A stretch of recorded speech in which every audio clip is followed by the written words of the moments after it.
Hey, everybody, welcome to today's episode of the Pro Physique Code. I got my man Evan Wells, my man Alexa Maitland, my Your man, man. my girl.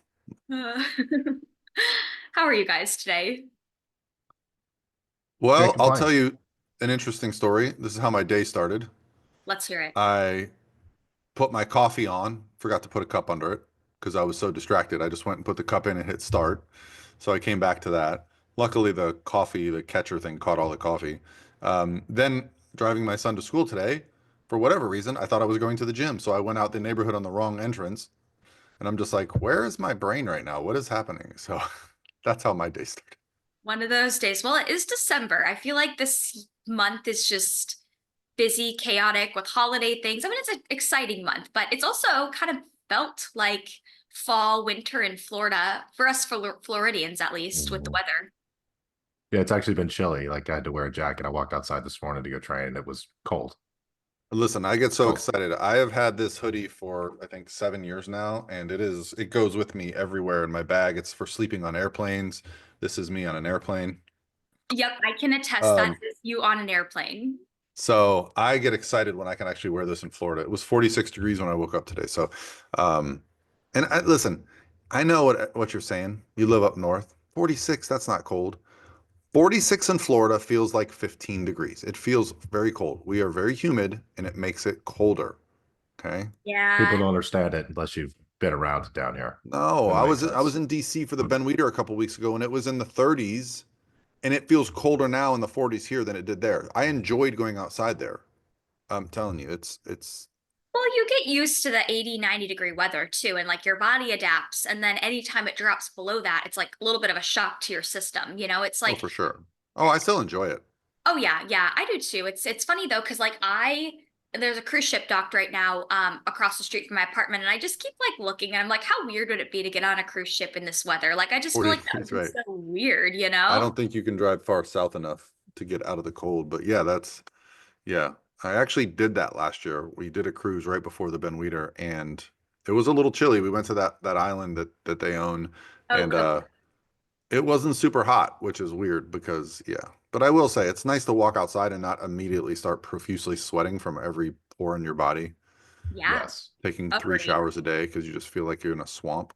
So it's a good break. But today's episode, we're going to go over a bunch of topics. We're going to talk about probably some stuff related to reverse dieting after a long diet. We'll probably talk about, I had a great question about hormone therapy for women under 30, things like that. So we'll talk about some prep strategies, training strategies.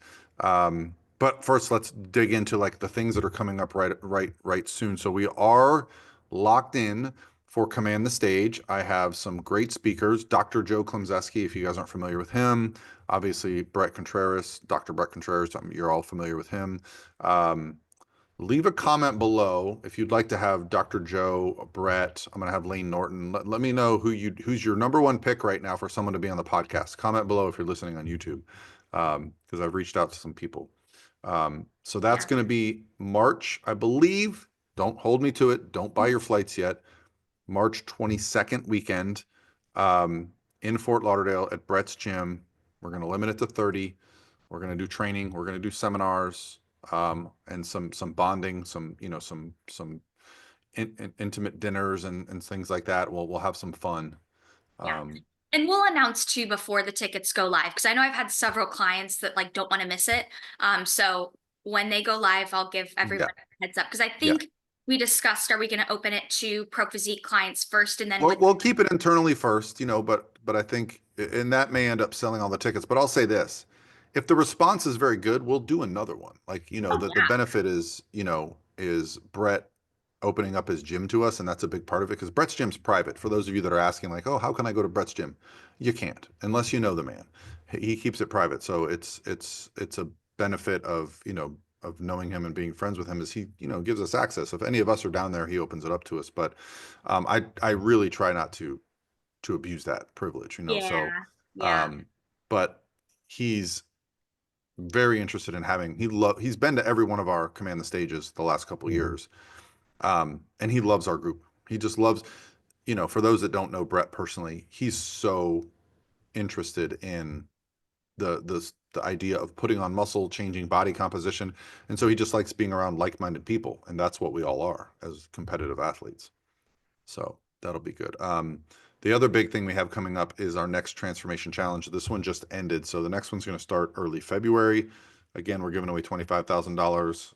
We currently have over 50 training plans, over 45 meal plans, with different calories, different foods.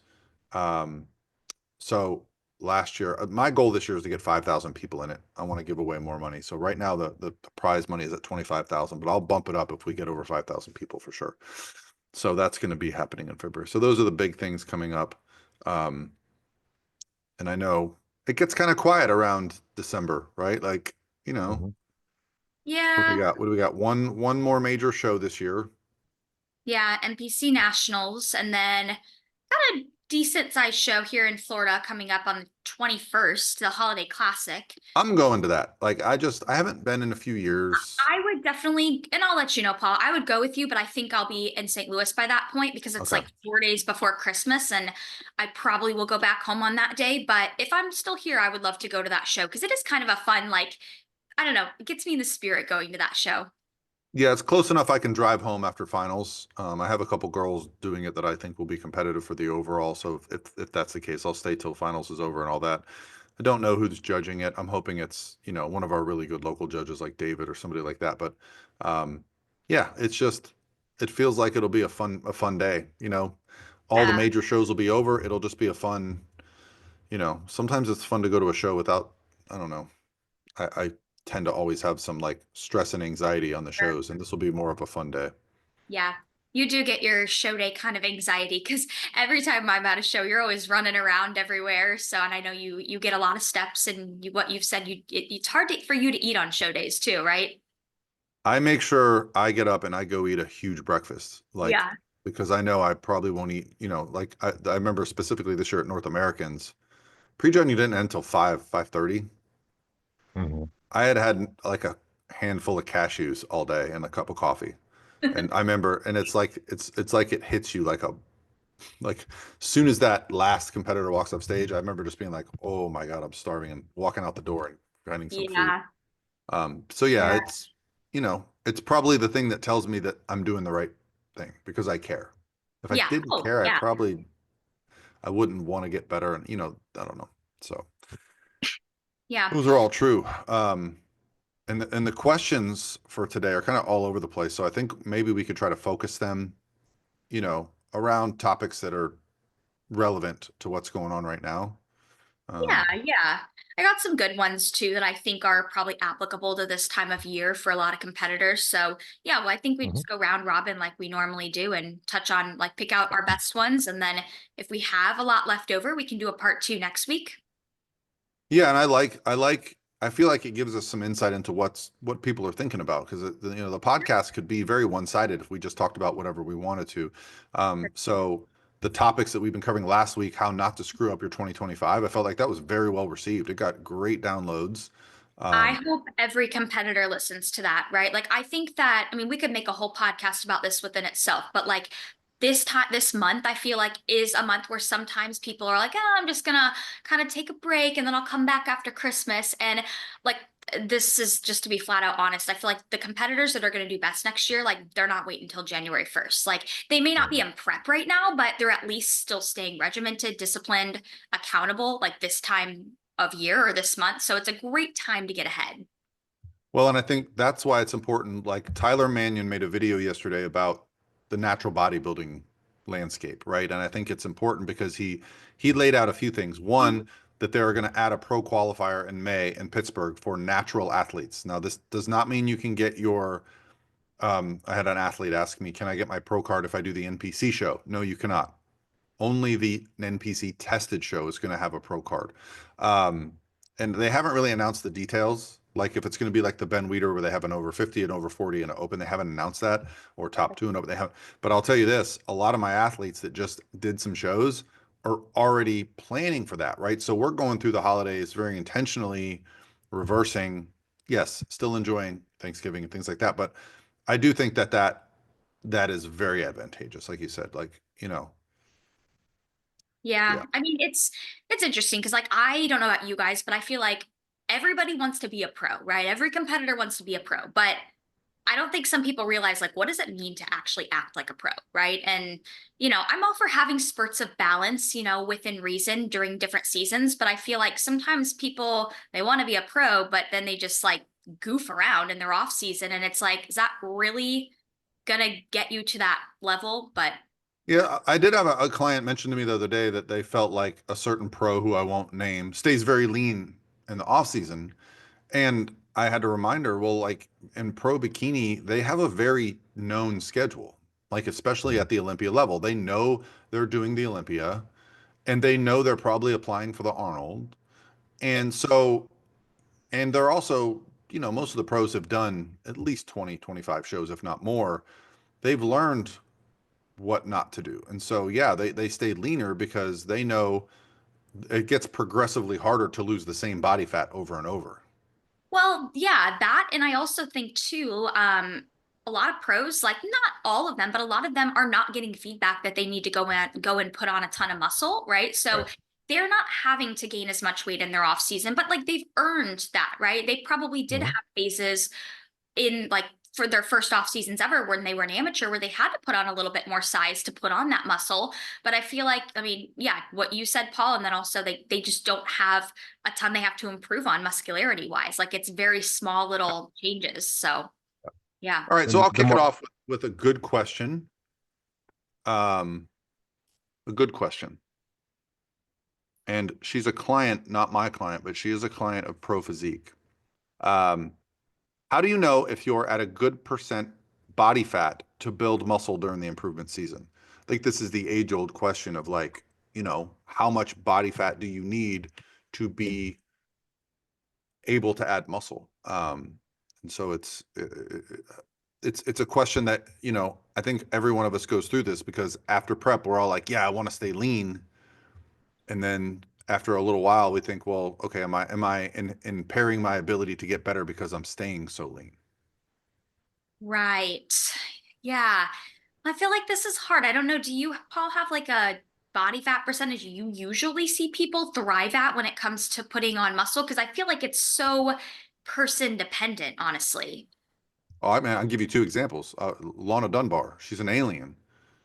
She put on muscle in prep over the course of 18 months, gained 3 or 4 pounds of stage muscle, and got leaner from the time she turned pro to the time she competed at the Olympia. Um, is that something everybody can do? No. So I think if you have good muscle building genetics, you do not need to put on a Mhm. lot of body fat. I think if you are not, if you're more of an average muscle builder and it takes you a little bit longer, then yeah, you're going to need to get your body fat up, not only because of the benefits of, the hormones and more calories, but also, there's a benefit to protecting your joints and, we are all a little stronger when we got a little cushion for the pushing, you know what I'm saying? Yeah, I and, love and, that. I, and I think a good way to look at it too is like how do you actually determine like what body fat percentage even is? I don't even like going off that metric because there's so many different ways that people justify it or people measure it. And honestly, I don't even think most of them are really that accurate. Um, I've gone in DEXA scans after training legs one day, like 4 weeks for a show, and it said I was 10.5% body fat. I went back and did the next morning and said I was 5. So things can be Yeah. all over the place based off inflammation, where water is, like how taxed you are, all types of stuff like that. I think it's where your food is in a good spot and when you can perform in the gym and when you can recover. Um, I think those are the main things, and when your sleep is good. If your body fat percentage gets up to a place that it impacts your sleep, that's obviously not a good place to be with that. And if your body fat gets up too high to where it's gonna take you a 40-week prep to get in shape, that's too high, right? Um, this is a long game. The sport's a long game. It's not a short game with it. And some people put on muscle a little bit easier than others. Those people are going to be successful quicker than others in most cases with that. But trying to find exactly what that range is difficult, right? Because it's different for every person, especially because you have some people that hold a lot of body fat in areas that you can't tell what their body fat percentage really is. I mean, some people carry the weight incredibly well, right? And other people don't, depending on where they do. Yeah, I think a lot of it has to do with the body fat percentage at which you train best at, right? Mhm. you sleep best at, you recover best at, you know, your hormones are happiest at. I feel like you have to kind of look at those biofeedback metrics, because those are all vital and important for building muscle. Look at those rather than just like, what is that number body fat percentage that I am? Because like you said, Evan, the body fat percentage markers are not, I mean, depending on how you're measuring that, not always the most accurate. Some people I see drive themselves crazy with taking their body fat percentage like too frequently. Like if you go to a gym that has like an in-body, right? I'll see people taking their body fat percentage like every week, where it's like just like they're driving themselves crazy with that number, you know? So I think it has a little bit less to do with that like actual quantitative number and more so focusing on like those biofeedback metrics that I just talked about. I mean, if it Yeah. was easy just giving a number, like a lot of people really wouldn't need to coach us for a lot of things, right? Like there's nuance to a lot of this. Right. Well, I mean, the most important thing is to say that body fat percentage, like you said, Evan, is not a reliable number. Um, it's going to vary from person to person, but I think it's also kind of irrelevant when it comes to body composition, because what I tell my athletes is like, I'm more in tune with, are you happy with how you feel and happy with how you look? Like, can you go to the beach, take your shirt off, and feel good about yourself? In my opinion, you should always feel that way as a bodybuilder, right? If you are embarrassed to take your shirt off, you're probably put on too much body fat, right? Um, and if you are stage lean, you probably don't have enough body fat. So, finding that spot for each person where they feel good in the gym. They're not obsessed about food all the time. Their performance is very good, right? Like you feel like you're able to over time handle more weight, handle more volume. Like you should be progressing in some metrics along the way. The most important thing is consistency with adding muscle, but you also want to be consistently just slightly better, right, over time. So I don't ever tell people you can't stay lean, especially when they're competitors and I know what their schedule is.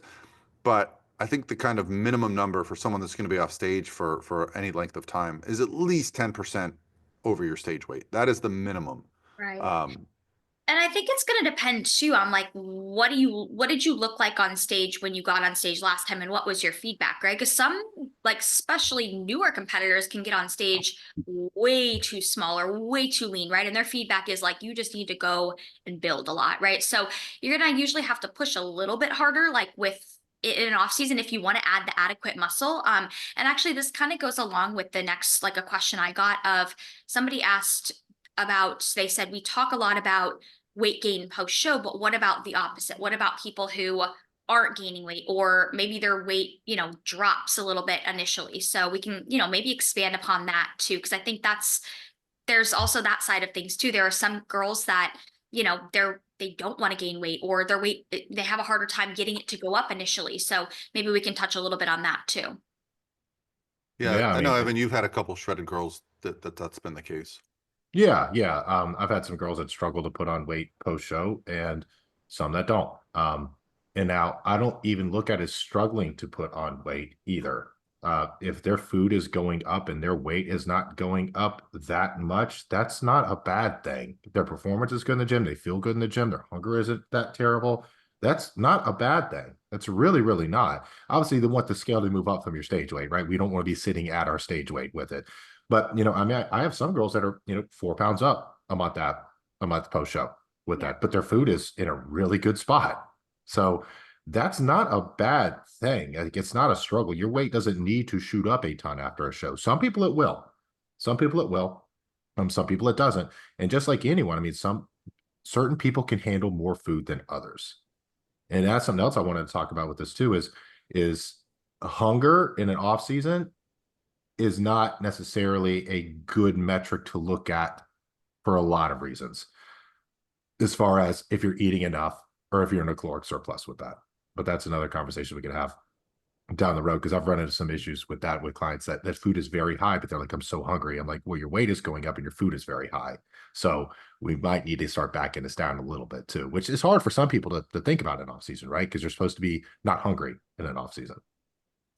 Yeah, and I think, to the back to the question about, like weight maybe even going down post show. I think Mhm. this is sometimes common to see like the first couple of weeks, right? Post show where you're feeding a client and they're dropping weight. Like it seems like like magic. But usually I know that like you see that probably a lot too, Paul, where sometimes the first couple weeks you'll add food in and a client's dropping weight. And obviously the goal is to not stay at stage weight or drop weight and like stay there. Even if you're eating a lot of food and you're like still at stage weight, the body is not, the female body is not meant to be stage lean year round, right? And you're going to suffer long-term health repercussions if you stay that way for too long. But I mean, I would not say like the first month post show. I mean, even if your weight is not moving up a ton, I don't think that's necessarily a bad thing, but you have to consider like what your goal is. If you're explicitly being told you need to put on muscle, after that month mark, even if your weight's still the same and your food's high, you probably want to continue to push that food even higher so you can start to see that growth and that weight go up. But if it goes up slowly that first month or so, like you said, Evan, I don't think that's necessarily a bad thing.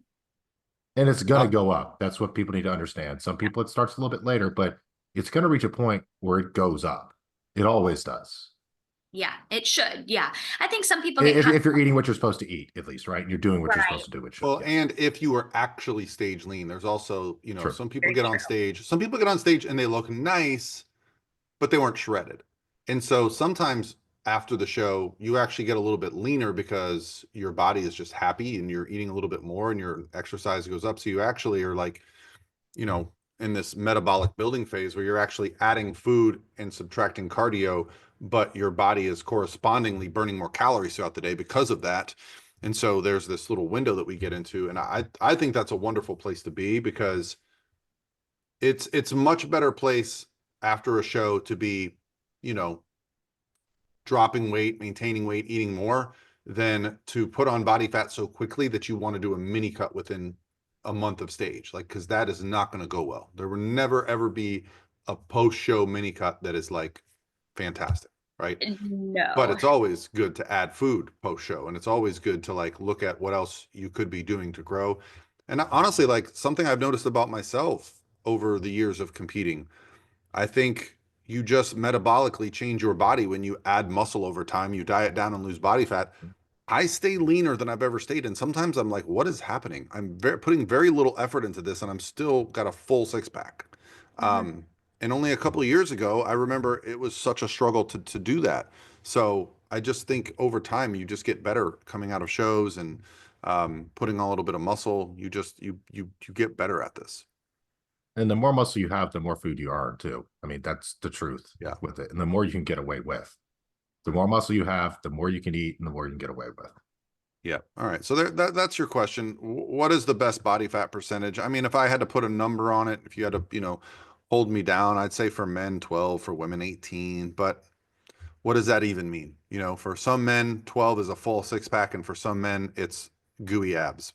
So Yeah. All right, Evan, what do you have? I have a good one. Yeah, considering we're kind of around the Christmas time here when money is something that people like to toss around. What is something in bodybuilding worth spending money on and worth saving money on? Or what do we see people just not necessarily in the sport of body, but around lifting waste money on? Hmm. And what should they not feel bad about spending money on? number one, ice bath. Oh, ice bath. Yeah, no. I mean, some gyms have them, right? So I guess technically, I don't know if you would have to spend. I mean, yeah, I guess there How are some. many people in the last couple of years have gone out and bought a tub Oh my specifically for God. this purpose? Okay, yes. In that case, I think that is a huge waste of money. Yeah. Especially because if you really want to take an ice bath or a cold plunge, just go buy ice and put it in your bath. So yeah, I think that's definitely a waste of money. I think for starters, I think something that is valuable to spend your money on is coaching. I mean, that is going to cover a lot of things and guidance, and you're going to get a pretty good return on that. So I would say that's worth spending your money on. Other things that like are a waste, waist trainers. Can I say that? I feel like some people are going to get mad about that, but I kind of think they're, oh, I mean, I think some people spend too much. So I think it's just like fat burners. So, Yes, those are. so if you're buying a waist trainer to train your waist to make your waist smaller, I'm sorry, but that's not valuable. If you're buying a waist trainer because you like the way it makes you feel, you like the way it looks, it's fashionable, you feel more confident in it, and maybe, whatever, that's what they're for. Same thing with a fat burner. You don't take a fat burner and just lose body fat. You take a fat burner because it might help appetite suppression and it might help with more energy, right? Mhm. It's not a let's so I like the term thermogenic, and same thing with waist trainers. I don't recommend them, but I have clients that wear them in the gym all the time, and sometimes I'll share one of their posts on my story, and people are like, "Oh, I thought you didn't believe in waist trainers." I'm like, "Well, I didn't tell her to wear it to be a better bodybuilder. She likes the way it looks." I think a good one to spend money on is a good gym. I was A just good gonna gym. say that too. That Yeah. is incredibly valuable. That is, think about it. If you are trying to turn pro, like that is your workspace, right? Like, and you Yeah. need good quality equipment. Um, could you turn pro going and training at a Planet Fitness? Sure. Is it going to be harder than finding like a good gym with a bunch of dedicated equipment towards your goals? Yeah, it's going to be harder than that. Having to, or going into a gym if your bikini competitor has a 8 hip thrust machines and a bunch of different variations of that is way better than trying to figure out how to make it work with a barbell. For sure. No, I'm glad you mentioned that because that's exactly what I was going to say. I actually had this conversation with somebody yesterday, and I've talked to some clients about this too. About, yeah, usually the better, like more bodybuilder centric gyms are pricier than like your Planet Fitness, your Crunch. But I mean, I have a membership to both. I have membership to Crunch and Golds, and I've noticed a big difference in just like my overall energy and aura when I train and my training intensity when I go to Golds. There's a lot more bodybuilders there and they train really damn hard. And sometimes there's a lot to be said about just being around that energy Atmosphere. compared to just going to like, let's say, and no, not to, bunk like Planet Fitness or anything, but like if you're going to a commercial gym, sometimes you're just getting people in there that are going in to just stay healthy and move, right? And not saying it's a bad thing, but that may not help you to push to the next level as a bodybuilder if you are really big on an atmosphere, which I know I am. So I think that is definitely true, Evan. I think spending a little bit extra on a good gym that's going to get you excited to train, that's going to allow you to push yourself, that's going to have good equipment. I think that is really important. I think one that people waste a lot of money on, but also can help with motivation. I understand that is having to go out and buy every new piece of gym clothing that comes out. I think that is a big, big thing where people will spend, $400 on gym clothes, but then complain about spending $100 a month on a gym membership with that. I understand if you want to look good, you want to feel good. Like I completely understand that part of it. I'm not saying don't do that, but if it gets in the way of actually doing what you need to do to get to where you want to go, is it worth it? So it's just something to consider with that. As I have Pearl behind me, Watch out for Pearl. She's hopping in the podcast. she Um, is. yeah, I will say this because I think for women, the clothing is more fashionable outside of the gym. So like it does make sense. I see, leggings and those kind of things are worn everywhere. So, but it's almost become just part of everyday fashion, right? So like, Mhm. I have clients that proudly display their entire closet of matching, outfits, Bombshell and TLF and all that stuff. But I agree that I get it. I personally wouldn't do that. I mean, I'm probably wearing the same shirt that I've had for 18 years. I'm terrible about buying new clothes. I don't ever buy new clothes. So, um, one thing I would say that is probably underrated as far as the value you get out of the money spent is purchasing food from like a food service. Like if you have a local company, like a Fit Life that makes meals or preps meals, or if you get them online from like Icon or Mega Fit or something. I have done this occasionally when I just didn't feel like meal prepping, and it helps you stay on track. You end up saving money because you didn't go out to eat, and you save so much time, and you just feel better because you're hitting your numbers, you're eating good quality foods, and you're not having to like stress about missing meals and going out and potentially eating something that would doesn't fit. So I think high value in regards to what, people probably conceive it as is buying prepped meals. Yeah. No, I like that one. I've always found that I have some clients who use meal prep companies, specifically like clients who travel a lot for work, and they love it. I mean, I've used a meal prep company before when traveling, and it is nice. It just saves you a lot of time. Sometimes they are a little bit pricier up front, but when you look at what you're getting as a return of like not having to spend the time prepping the meal, not spending money eating out, like I do think it is worth it for sure. Yeah, Yeah. especially like the protein sources, right? A lot of the companies will sell bulk cooked proteins. And in today's world, honestly, it's not that much more expensive than it is going to the grocery store and buying quality meat. And Oh, that's it's one more getting, thing. I think the arbitrage between eating out and eating at home got really big recently. Like I've just noticed the price of eating out has skyrocketed. Um, so yeah, even though food has gone up a little bit at the grocery store, it's gone up exponentially more at like, chain restaurants because of the cost of labor and whatever, the costs have gone up. So yeah, I've been more aware of like what I'm paying to eat out versus what I'm paying at home. And the meals that I'm talking about, they're anywhere between $8 and $12, and they're usually really high protein. Mhm. And that's what gets you. That's the hard part. Like if I go to like Chipotle or Moe's or like a Tijuana Flats and I get extra meat, it's an extra $5 or $6 just for that extra source of protein. And sometimes my meals are over $20 just to get a meal that fits my macros.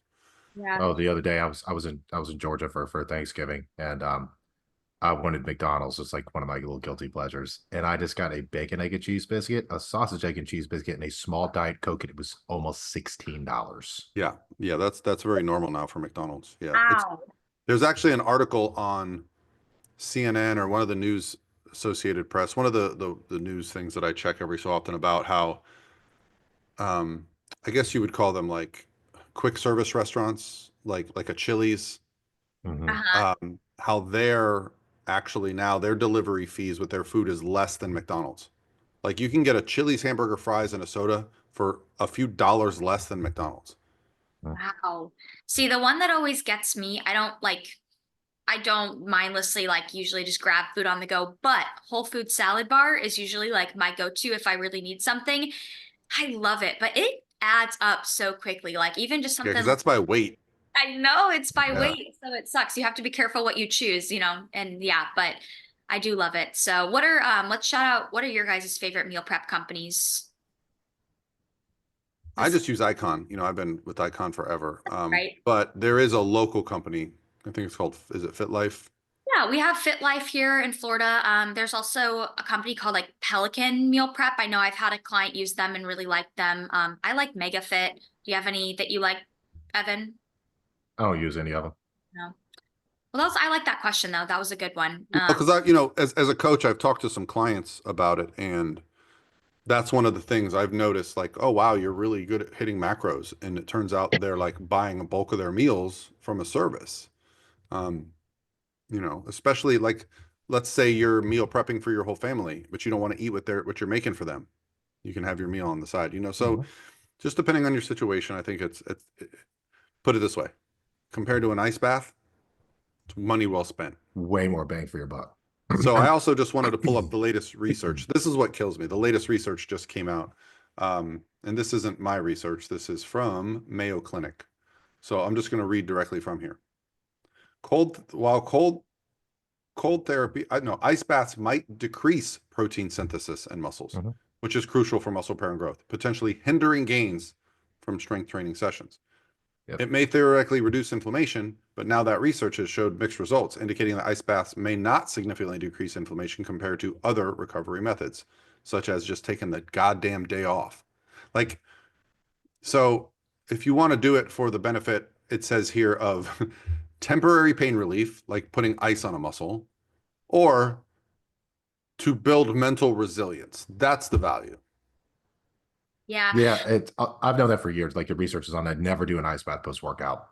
It's the No. worst thing you could ever do. Well, people think of post like inflammation when let's say you get hurt and you're like, oh, it hurts. That's a good thing because you're not going to use that shit anymore till it's better. That's your body's way of healing itself. Like when you impair that recovery process, in my opinion, because personal experience, I ignored knee pain for 2 years when I was powerlifting through foam rolling, icing, taking a leave, wearing knee sleeves, to the point where after a couple of years of powerlifting, I couldn't even do leg extensions. So now, if something bothers me, I go, oh, maybe I shouldn't do that. Maybe, just Right. maybe. Yeah. So, What about Paul? You have a good question you wanna? yeah, man, I got so many. So, yeah, overrated, underrated. That was a great question. I think we could do a whole podcast on like top 5 overrated, underrated fitness trends. That'd be a good one. That would Oh, be good. Although yeah. we just gave away our probably our and I think for our Christmas one, like if we do our podcast like the week of the 22nd, Yeah. we all have to dress up Christmas themed. Okay, I can do that. I probably, yeah, I'm sure I could actually probably raid my fam because I'll be home. I could raid their closets and find something kind of funny. So let's do it. All right. So this is another question that's kind of related to off-season stuff. It says, if someone has been a chronic dieter, would you suggest a 4 to 6 week reverse diet before a deficit? Oh gosh. 4 to 6 weeks, like I hate to burst their bubble. That is a mere fraction of the time I would say you probably need in a reverse diet if you have been a chronic dieter. Like 4 to 6 weeks is like a month, right? Like, and honestly, the longer you've dieted, the more of a dieting history you have, you're gonna need to just take more time away from dieting. Yeah. And I know nobody wants to hear that, but like if you just continuously and perpetually cut yourself short of being in reverse diet, like you are just going to continue to spin your wheels for, a long time. It's better than nothing, Yeah. but it's not optimal by any It's means. better than keeping your calories at 1,000, and just continuing to grind. A lot of it would come down to the situation. So we don't know. Obviously, you're wanting to get leaner because you're talking about reverse dieting before a deficit. So if you want to get leaner, it just comes down to how much body fat you've gained after a chronic diet. My rule of thumb for my athletes is you need to spend as much time out of the deficit as you were in the deficit, right?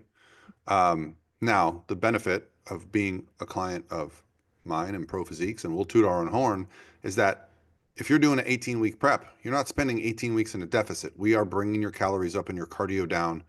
So we are setting you up for success post show. Not many people do this. In fact, the far minority, because they don't actually understand how beneficial that is.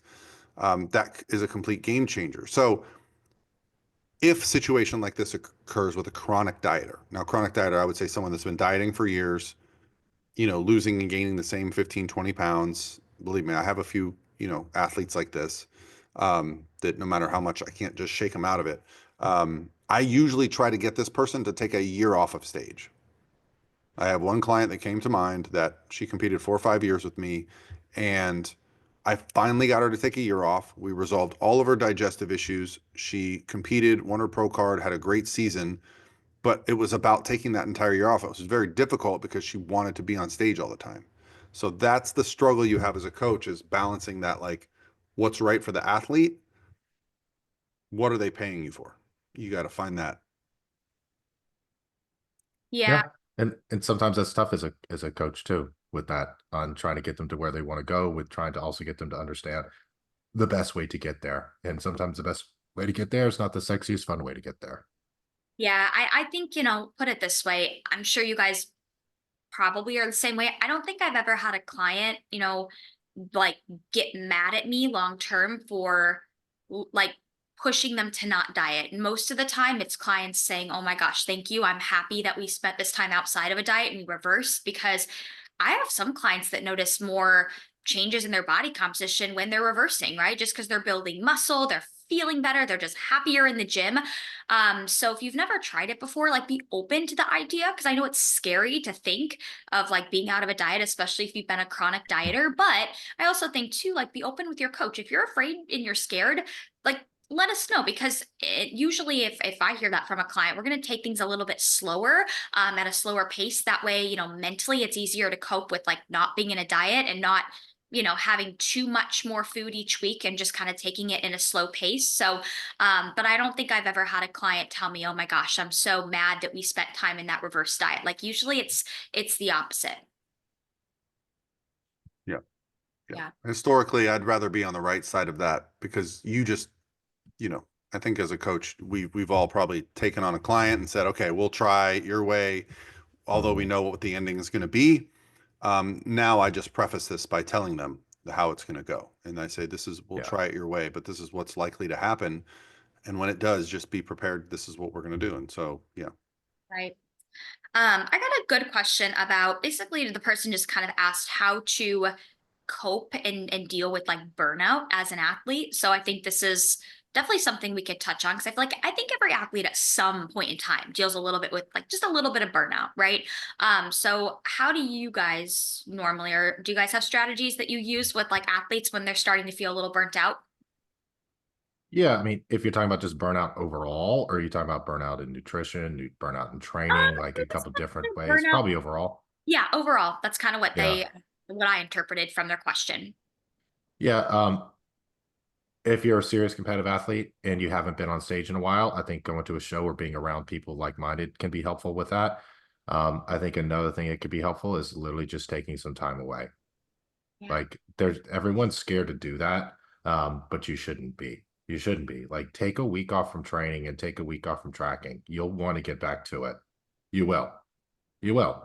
And even if you put on some body fat in the process, what's the big deal?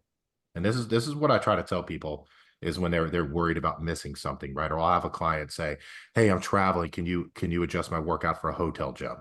I'm like, "Well, no, I'm not going to adjust your whole training split for a workout gym here because if let's look at it this way. If that was what was required to be great at this, why would you ever want to be great at this? It's too much. It's too all consuming and it's not going to make a difference either. If anything, if you overanalyze to that level, it's going to hold you back more than propel you forward with it. So, taking a little bit of time away, being around like-minded people, or then reminding yourself and kind of what your why is. And that's something I've started to do with each check-in as well. Is send a when my check-in response back, like we have our goals listed every single week on those check-ins on what we're working towards. Because a lot of times we can kind of lose sight of that. Yeah. Yeah, I think the first thing is realizing like burnout is normal. It's not, doesn't mean that you've fallen out of love with the sport most of the time. Like I think it's normal for every athlete to some capacity. And I would agree with what you said, Evan. Don't be afraid to just like usually with my clients, if they're experiencing burnout, I will suggest let's just take a week away from the gym or, let's take a week away from tracking. Obviously, if we're like in the middle of a prep, that maybe we probably can't do that. But if we're outside of a prep, we can absolutely do that. And 9 times out of 10, just spending a week away from those things, it like reminds you how good those things actually make you feel. And usually by the end of the week, the client is like, all right, I am ready to get back to my Mhm. structure, right? Like I missed my routine. Some other like little things that I know I do specifically if I'm feeling kind of burnt out, like with training, is if, yes, you could take time off or, maybe switch up the gym you go to if you have the opportunity. I think that can really make a difference, just like training at a different gym or even training at a different time of day. Like if you normally train at night, maybe try waking up early and training in the morning or, just like doing little changes like that in your normal routine can sometimes kind of break up the monotony. Yeah, I think because I've definitely gone through burnout, and I think a lot of the like you got to recognize what's causing you to be burnout. For me, after like a long year of dieting, for me the burnout is the tracking, right? I like Mhm. plugging everything in, and I recognize a lot of clients are like that. And so what I've done to relieve that is I don't track. I just continue to eat the same way. And so, because I'm so regimented with my approach, I don't find that it causes any problems. And then, if I feel like I'm changing body composition in a manner I don't like, I can always just add the tracking back in or occasionally. And the other one that I found was like when going to the gym starts to feel like a job, which it always does at the end of prep. You feel like you're going through the motions, you're just going there to like tick boxes. A few things can really help with that. A, just go to the gym and have fun one day. Like I can't even tell you, I've been doing this recently, just I literally watched a video with Doug Miller the other day and I was like, huh, I haven't done this in a while. So, and don't laugh, but I went to the gym and started doing like 50 rep leg sets of like leg presses and deadlifts and stuff.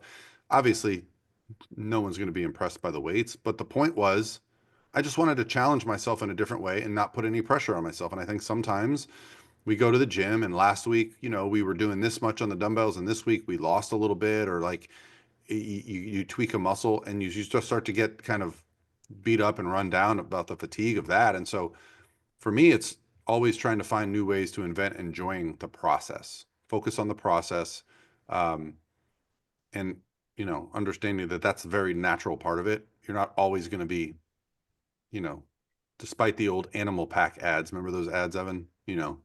Living in a Oh yeah. broke ass apartment, spending all your money on supplements and just you know, living in the gym. That's not real life. Like, we've got other things going on. So like making the gym fun and enjoyable is why a lot of us got into it. And I think the burnout for me usually comes down to when it starts to feel like a job, the diet, the training, the cardio. And that's when I know it's time for me to pull the plug on something like a prep or whatever I'm doing. So, recognizing those traits in yourself and not being afraid to transition to do something new. I this year started something brand new that I've never done before in playing tennis. I gotta say, like, I think as human beings, learning a new skill is probably one of the most exciting times in our life. When you feel like you're learning something and getting better at it and you're getting feedback, it feeds your ego. It's like, that's fun. And that's for what a lot of us bodybuilding started out as, right? We were going to the gym, getting feedback, getting better at it. Oh, your squat form is bad. Okay, let me learn about squat form. Oh, your deadlift. Oh, let me learn about deadlift. Okay, now, these things are what make it enjoyable. And you do reach a point where you kind of max out that stuff. Like, listen, there's always more to learn. I'm not going to pretend like you can learn everything, but I'm not going on some YouTuber channel that's on steroids to watch him learn how to build muscle when I've done this for 30 years, and the reason that they're putting on muscle is the steroids. It's not their inventive training programs, right? Um, but for me, it's like, okay, what's going to keep me engaged and having fun? And you're not always going to be learning new lifts. And what actually starts to happen is now I've been doing this for so long, I'm actually going back to the basics and having so much fun, just doing a plain old bench press. Like, hadn't done them in years, and it's like, that for me has been, keeping the pressure off. But I will say I'm excited to set a goal. I'm probably going to either get on stage or do a photo shoot next year because I turned 50. And I will say that window, when I go all in on that, lock in, that's a very like exciting time for me. I don't get burnt Mhm. out, Yeah. so but that's the other thing about doing this for a long time, competing, you learn the ebbs and flows of your own mind, your own body, your own story. Right. Yep.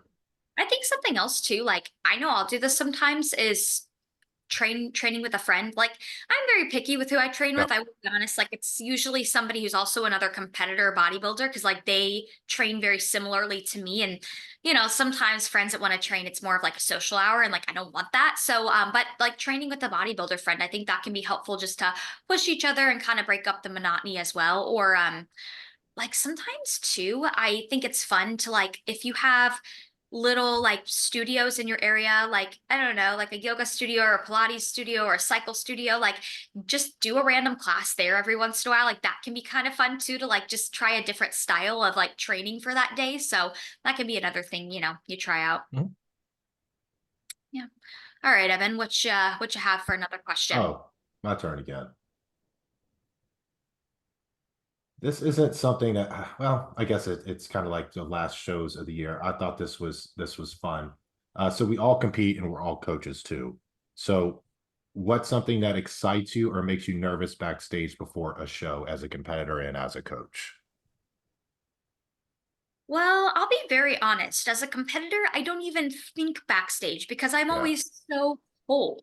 Like, I know that's probably not surprising, Paul, because I'm always cold, but like, it is so cold backstage. Tampa Pro in 2023, it was freezing backstage, and that's all I could think about. So that's what I thought about backstage as an athlete. But like, as a coach, I think. I always just think about I want to be as present and as attentive as possible for my athletes, just making sure they're calm and Yeah. comfortable. I think that's just what I think about when it comes to like being a coach backstage. I was going to say the same thing about that. It's making sure that your athlete feels calm and comfortable with it. That's pretty much the only thing that I focus on. It's not even outcome or anything else. It's that they're calm and comfortable. Because if they're not both of those things, then the placing is probably not going to be there for the most part. So I I feel think like those are two very important things. I think the best thing, yeah, as a coach is like keeping the energy very cool and collective backstage because a lot of times that can be where there's a lot of like hurry up and wait and like frantic energy. So I think it's important as a coach to like bring that energy down so the client just feels very calm. Actually, I do have one that does sometimes get a little bit of a stressor as a coach with it. because every athlete struggles, and even I do at times, like when to start pumping up backstage, because you really don't know when you're going to go on. You can have a pretty good idea, but sometimes things take a little bit longer than others with that. And how much food do you have in your body? How much glycogen have you stored? Like, are you going to lose your pump? So, especially like if I'm not at a show with it and athletes are asking me questions, I'm like, well, a good rule of thumb is like 20, 30 minutes before stage, you can start slowly pumping up. But what does that mean? And a lot of times it's hard to figure that out. So I think that's one thing that I as a coach kind of stresses me a little bit with it, mainly because the athlete wants to feel comfortable, make sure they're doing it correctly. Yeah, I mean, backstage, I feel like my job is to set the timeline, communicate with the expediter. I'll Mm-hmm. make multiple trips out to the stage to see what the lighting looks like, what the tans look like. If I see, one of my favorite things to do is go watch the first couple classes of a show, go see whose tan I really love, walk backstage and have my athlete put their arm next to that person and be like, yeah, you're good, or yeah, you're a little light. Because you can still fix your tan. Just because you're backstage doesn't mean you can't fix your tan, especially if the tanning companies like they are in Florida. Hotspot does an amazing job. They will always help you out. Um, but even if you just brought your own tanner, I've literally had my athletes pull their tanner out and say, "Hey, let me put another layer on you. The lights are real bright today, and you're going to look light out there." So you can, you know, be useful. That's kind of my rule of thumb for being backstage with athletes. Be useful. Like what value can I add to them? Because the work is done, right? You're not going to fix somebody's posing, generally speaking, backstage, because they're going to forget that lesson the second they hit those stairs. And if it's a pro and you're like, yeah, push your hip forward more, great. But you're not completely changing someone's posing. You're not fixing their conditioning, you know. So what can you do? You can keep them calm, tell them when to pump up, help them pump up, go through just, some posing and stuff, talk about mindset stuff. Daraja used to always say to me, like, when she walked out on stage, the second her shoe hit the floor, her mindset, uh, her mindset shifted to like, go have fun. You've done the work, turn it on, enjoy that moment. So I'll say some stuff like that, but yeah, really the most part is just like little tactical stuff that you can do for the show. Um, find out the order of the competitors. Sometimes the expediters will literally show you their paper. Because I've had Mm-hmm. people be like, Coach, there's 17 classes before me. And I'll be like, yeah, but 15 of those classes have less than 5 people. So they're literally going to do a front. And like this year at Tampa, this is something you needed to know. They didn't do routines in the morning. Yeah. They literally brought people out on the diagonals, or like in groups, did comparisons. See you tonight at finals. They did that last year too. Yeah. If any promoter or anyone who knows promoters listen to this show, there's the simple fix for the vast majority of this, not the posing part. Just take the competitor list and post the damn thing on the wall. Yeah. It's not hard. And so many shows do not do that. And I do not understand why. Yeah. I like it when they have it literally on the wall. You can see every class and you can see, You know yeah. how many people's in your class, you have an idea, like all that stress and wonder and worry goes out the window. Yep. And it is a couple pieces of paper you print and a couple pieces of tape. And it will save that expediter so many headaches. Yep. So many headaches. Yeah. And so, yeah, well, and then the backstage is not always the same. Like you can go to one show where the backstage is one big room, and the next show you go to, it's 6 different rooms, and the expediter's Mm-hmm. having to pop in and out and find people. Yep. The ideal situation is when it's one big room and they have like a couple taped off things. Like at North Americans, they'll have like 3 or 4 classes taped off. So whoever's on stage, then they'll have somebody in the hallway, then they'll have the next 3 classes lined up. But, some shows are not that organized. So like as a coach, my anxiety is like making sure I get my damn athlete on stage first and foremost. So I'm back there like, okay, what time, yeah, and then, give them some instructions on eating, on drinking. Um, you know, like And, when you did the hurricane last year, Evan, it was fun because you actually had to pump up, so I could help you pump up, like give mm-hmm. you hold the towel while you do some back rows and stuff. Women aren't we're not typically pumping the women up because they can do most of that stuff themselves, but just being useful backstage is we know things that 99% of people that have compete don't know because we go Mm-hmm. to so many shows. I know where the bathrooms are. I know if, Lexi, if you get cold, I know where the exit is to outside to get in the sun. I know what the head judge likes. I'll be like, oh, it's Jack this week. Let's make sure, like you just learn little nuances of competing that you just get beat over the head with. And so you can be helpful. Yeah, and let's talk about like bikini competitors and how a lot of times I'll communicate with my athletes that aren't at shows, right? Most of them will send me a picture of the schedule, like, hey, here's the schedule. I'm like, cool. This don't mean anything because I don't know how many people on the show and I don't know how many bikini competitors there are, right? So it's about number one, getting that schedule. Second of all, if they can't get it, and I ask them to do it at check-ins, ask the people at the desk. And if the first person won't tell you, just keep asking. Be like, how many competitors hard are there and how many bikini competitors hard are there? Like just those two questions, if it's a competing competitor, will help you decipher a lot about when that person's going to be on stage. Yeah. I know a lot of people are always afraid to ask, but like there's no reason that somebody is not usually going to tell you. Like, and what's the worst thing that can You'd be happen? surprised. Up That's north, they don't want to tell you a lot of times for some but reason. it's also like, what's the worst thing that can happen if you ask? Yeah. They say no, right? Well, then you tried, right? But yeah, I think asking and finding out as much information as you can is just really helpful. Or I have had clients like grab pictures of the schedule or like the list of competitors at check-ins and like send it to me. And that's always very helpful. Mhm. Yeah. Cool. You guys want to do a couple more questions? Paul, what's a Yeah, good? we're already getting close to an hour in, but Yeah. I feel like, what's funny is like these questions, although I have so many, I've gotten through so few of them. Um, Have to do this a is part kind of two. this is kind of one I teased at the beginning, so I'd just like to bring it up. Pros and cons of HRT for women under 30. I think now that hormone therapy has become so, you know, Yeah. 30 is not even normalized, I that mean, bad normalized. anymore. I mean, I hear like 26 now a lot of times. Well, so I think we need to make a very clear distinction between HRT and bodybuilding drug use. Yeah. Is it HRT or is it steroid light? Yeah, is it actual therapy? Did you go to your doctor? Did he say you are deficient and you need to be on HRT for your well-being? That is very different than your coach saying we need 40 milligrams of Anavar to put on enough muscle to get on a bodybuilding stage and be Yeah, very successful. different. That is not so I that's I think the Uh, concern if you start HRT under 30, that is a lifetime sentence. yeah.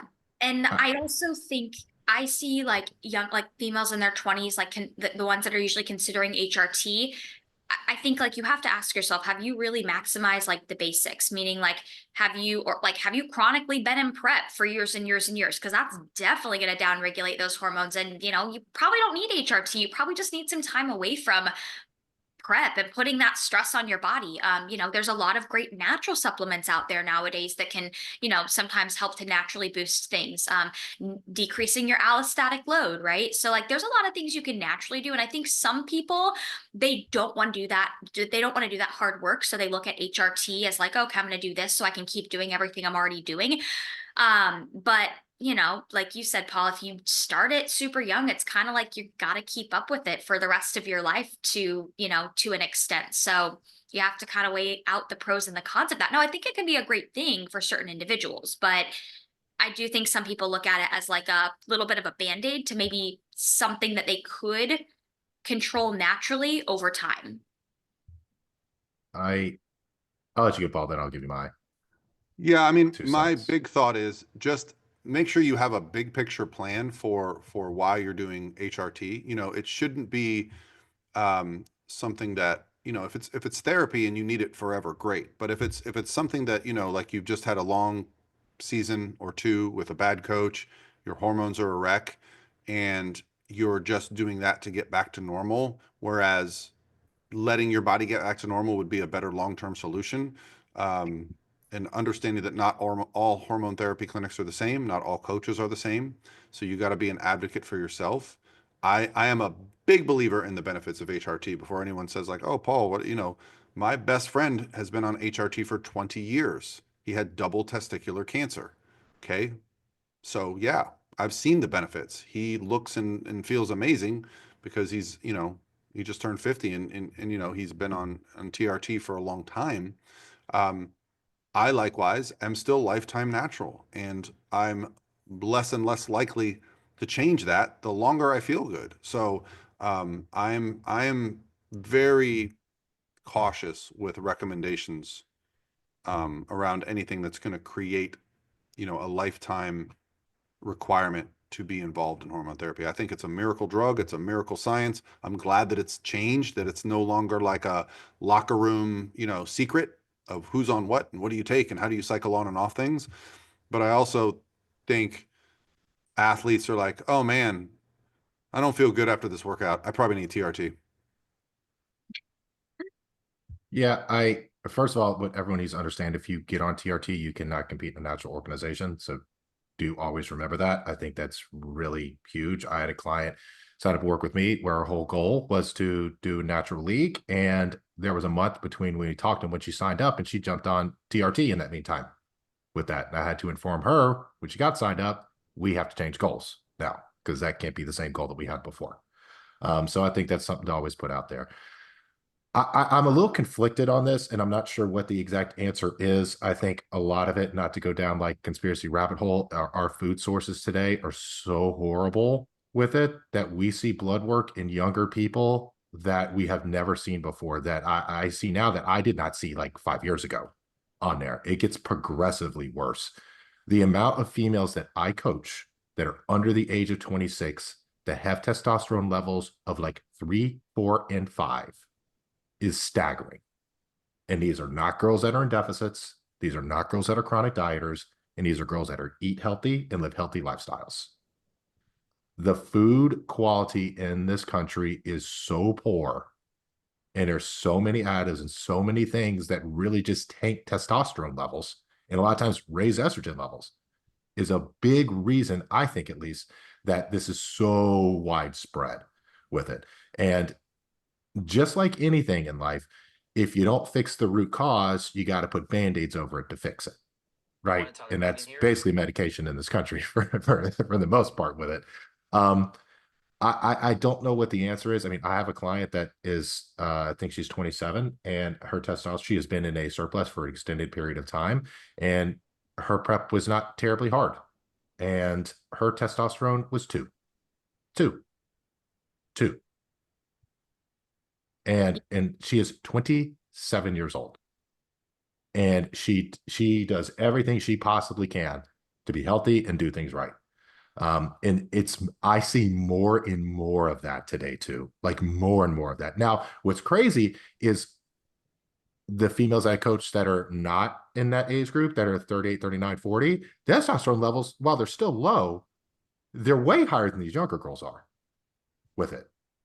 And I'm not sure for the exact reason on that. I don't think anyone really knows, but I think it's going to be interesting to see how it continues to pan out. And I think it's going to be something that we're really going to start hearing about in a few years. We're going to start noticing it. It's going to become a thing.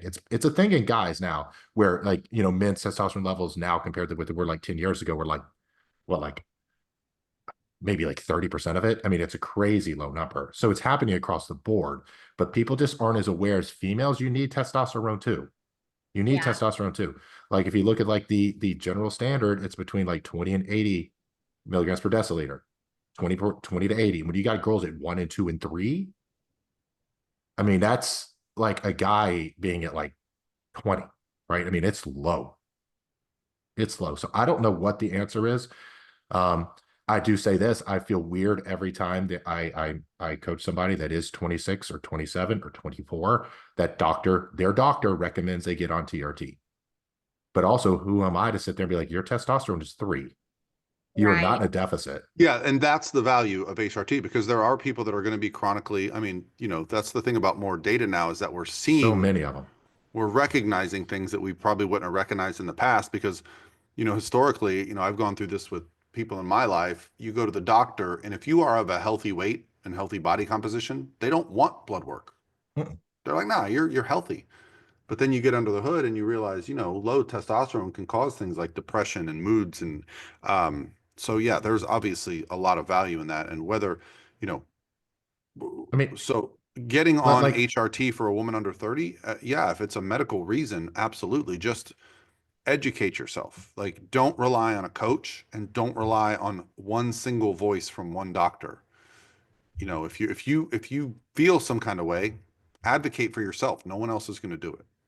mhm. Right. And I think if you're younger and you hop on HRT, if you're younger, it doesn't have to be a life sentence for you either. So get on it and do it for like 6, 8 months and then get your blood work done and then hop back off and see what it's like. It's not going to get you hard to get back up to those levels. And one thing I want to mention with every female that gets on TRT here, every single one, studies show that virilization typically happens when your numbers get about over 100.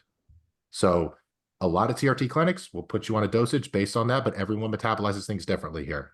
So if your HRT clinic doesn't say, they're like, hey, we'll go do blood work in 6 months. No, go online, order own blood work, get your testosterone checked, make sure that you're within those normal ranges. Make sure you are, because a lot of these clinics will not do that. They'll wait 3, 4 months. A lot of damage can be done in 3 or 4 months if you're way up over that amount. So don't just listen to that doctor, do your own research as well and make sure that you're protecting yourself through all this. Yeah. I think that's probably a good one to end on too, because I know we've also talked about maybe we'll have somebody who's a little bit more like who works within the HRT clinic industry, like to maybe come on an episode and we can interview them. So that's something we're working on as well. I mean, there's one thing too, Paul, we're talking about like HRT. We talked about like with you, you feel good, you look good. Like you don't even, if I was you, you wouldn't even want to get your levels tested to find out what they are. Because like, why you feel good, right? Like, why would you want to know? Yeah, I mean, I at this point in my life, I have to get checkups, so I know what they are because I have to go to the doctor because I'm fucking old. So they're like, heart attacks happen. I don't feel old, but like I'm going to be 50 this year, so I have to like pay attention to those things. Um, but even if my numbers came back at 100 and I feel great, I'm not going to jump on something, and if my numbers come back at 1,000 and I feel like shit, I'm going to go, okay, well, why? What else is it? It's Mm, not the thing that people don't understand about hormones. It's not, you're not looking at something in isolation. It's not what is this number? It's what are all the numbers correlated to all the other numbers. And that is why you go to goddamn medical school. Okay. So the reason I say it so angrily like that is because I think people are relying on their bodybuilding coaches that are taking steroids for the benefit of putting on muscle and making their clients look better to tell them how their body should be working. And I've had this problem with, this sport for a while now when I go hear people speak about this stuff.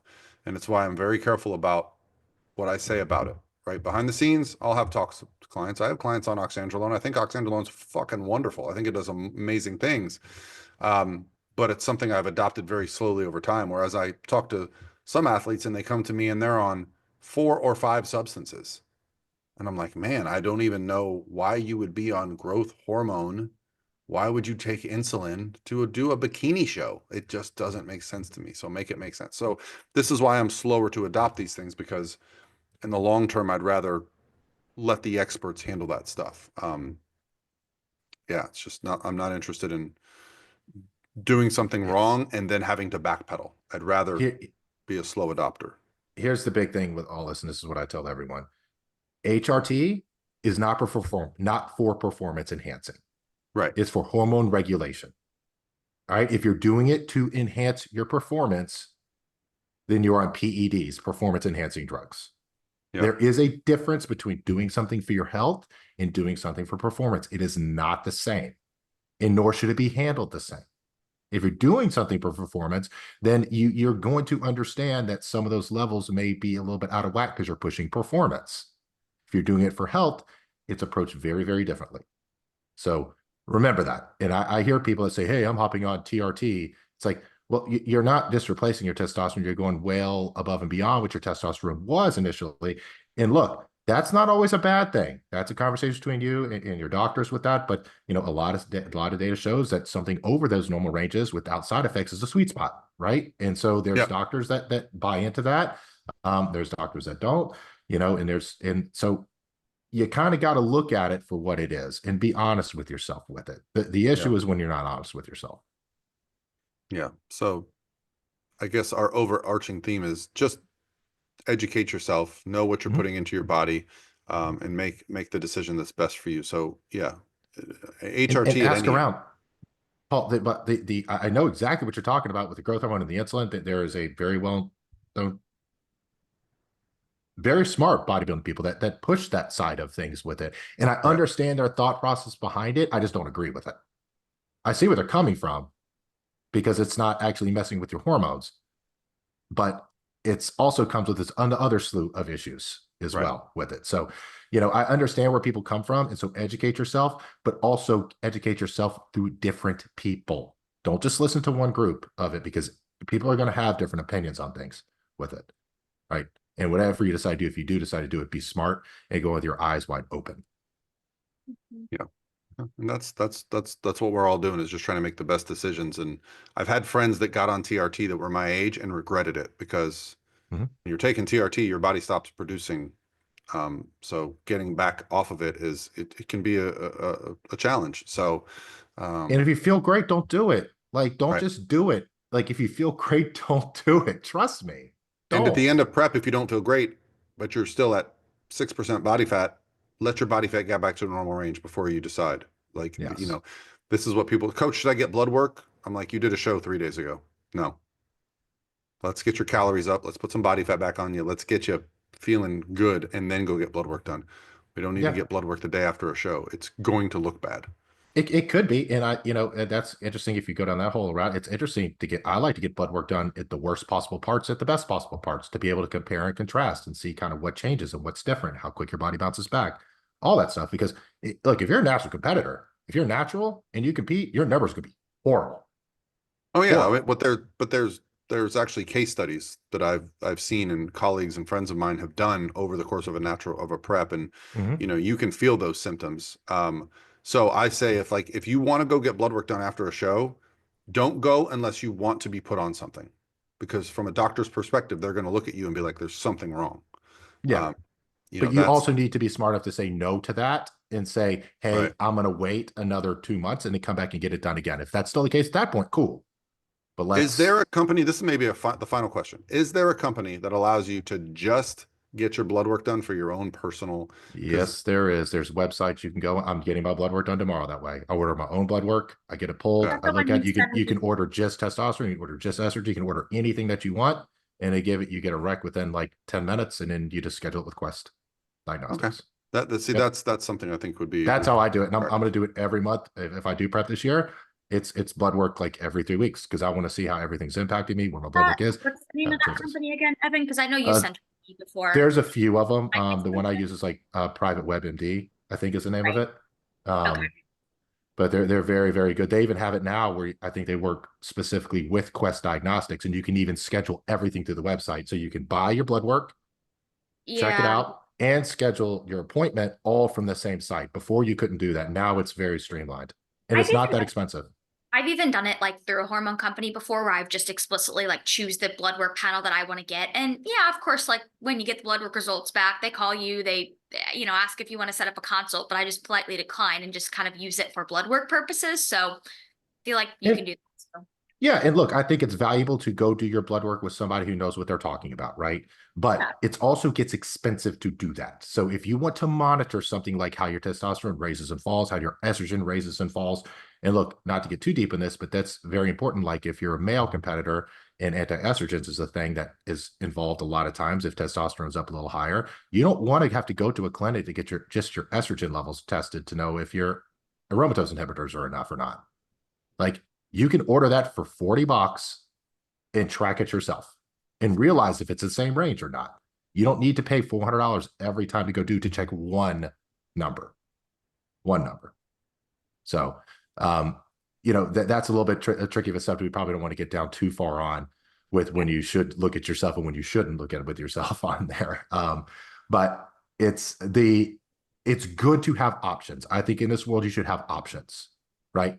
And choices. And that is a very good choice in the fact it is not safeguarded anymore. And you can just go order. I think it's insane. You cannot order someone to draw your blood and tell you what it is and pay for it and have Yeah. to do that through a doctor. I thought that was insane. Why can you not tell me? Why can I not find out what's in my own damn body? Yeah, Right. that's very interesting to me because I think just for my own next year, I'd like to do my own kind of tracking and Mhm. documenting things without the pressure of having to talk to a doctor about treatment. Paul, I know girls that run HRT and they go to their OBGYNs to get blood work done. And they're like, hey, I would like to get a blood panel. I would like my testosterone done. I'm on TRT. And they will tell them straight up no, Oh, yeah, I Yep. know.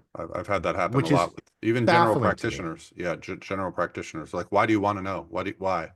Well, it's interesting. I like before we like wrap things up, like my grandma, she's retired, but she worked in the medical field and she mentioned something to her like last time I saw her about how I usually get like a full hormone panel like twice a year at minimum. And she was like, why do you do that? And I was like, just to stay on top of things, make sure I'm healthy. She's like, you don't need to be getting blood work that often. So it's just like interesting how sometimes like I don't know if it was like if it's a generational thing with her, but she did work in Oh, the it will be because so remember that wasn't even available until the yeah, last few years. You that's know, true. That's, Everything was demonized. I mean, she's probably going even to in tell you like, to stay off the internet because that's where the devil lives.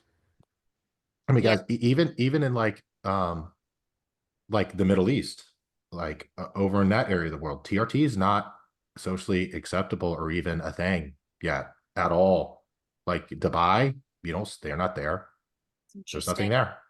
Not Yeah. yet. Not Yeah. yet. It's socially acceptable here, but it's not socially acceptable a lot of places yet. Yeah. Well, socially acceptable here because it's highly mother effing profitable. I know how much Profitable. it costs and I know how much it sells for. That's why they're popping up on every corner right now. Yep. So And I know that's what the it other costs to thing. make it. That's why you got to be careful because you got to know that you're able to trust the people that are giving you the advice. You know, Yep. there are bodybuilding coaches that make profit off their clients using certain hormone therapy Mhm. clinics. That's a fact. So now, is that a conflict of interest? I think so. I would not want to make money off of my client using XYZ clinic. So, All right. all right, Well, I think that's where we should wrap it up. let's wrap them up. All You right. guys have Well, a great week. if you guys listened all the way through, what should they comment below? If they listened all the way through, let's have them We comment. love Evan. Yes, we Hey, love we got that Evan. one up there. Comment that Mostly below. three of If you are listening, them. comment. We love Evan. And don't forget to comment a list of people you guys would like to see on the podcast. I know a lot of people. We know a lot of people. Yeah. All Awesome. right. All right. Bye, guys. Happy holidays. Appreciate it.